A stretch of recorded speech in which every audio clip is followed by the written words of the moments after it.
What is going on, boys and girls, ladies and gentlemen? The ACMGS Gamer here. Today, we are here to talk about, I know, again, it's Starfield. Okay, there is a new video that just came out on Bethesda's channel. If you want to go watch it, go ahead.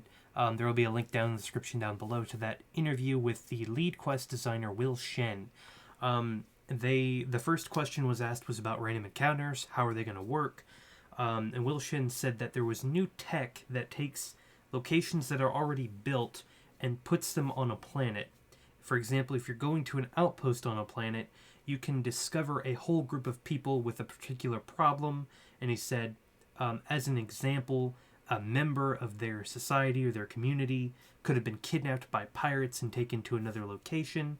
And it could be on that same planet. And he said, i.e., it's dynamically, you're going to a community and then you're going to a dungeon. So I think that's very interesting, the potential of if you land on a planet, there could be absolutely nothing on the planet, there could be resources on the planet, or you could run into a settlement that has a particular problem, and in exchange, once you get them back, by going to that outpost, you could get some new gear, a new weapon, you could earn money, resources, whatever it may be. And he said this is as opposed to the example of when you're walking down the road in Skyrim and somebody randomly comes up to you and says, I have a message for you or whatever. So this is their answer to that. Now, the next part, which is the main bulk of the conversation, and it's mainly the thing that a lot of people have been asking and wondering about. And the question was, can you join multiple factions at once, like Skyrim, where there's no conflict, or does joining one faction kind of lock you out like Fallout 4? And he said that the main quest kind of takes you on a tour of the settled systems and their major players. Essentially, by going through the main quest, you will encounter all of the different factions.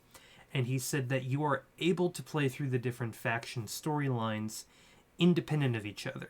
Basically saying it's not going to be like Fallout 4, where, for example, if you were to join the pirates in this game, more than likely every other faction would be against you. But he said that's not the case, which is nice. What is interesting is he said that the storylines for the factions are more personal, that once you join them, you influence the direction of the faction. You don't necessarily become the head of the faction, but you do influence them. Every faction questline is affected based on your choices, and they can have far-reaching consequences.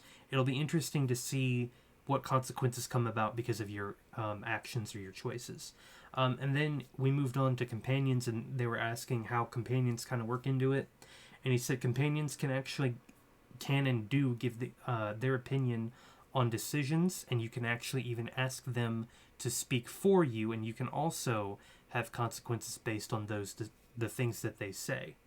And the last one was, do NPCs react differently depending on decisions made during a quest? The answer was yes. You can determine... The answer was yes, and depending on what you do to different people, for example, you can determine the fate if someone lives or dies. You can also determine the fate of someone of whether or not they remain a part of a certain faction or not. I've already stated beforehand, I think it's going to be really cool. It's going to be really interesting to see how far you can go. But that's it. That's all the news that came out today. Thank you guys for watching. I'll see you guys in the next episode.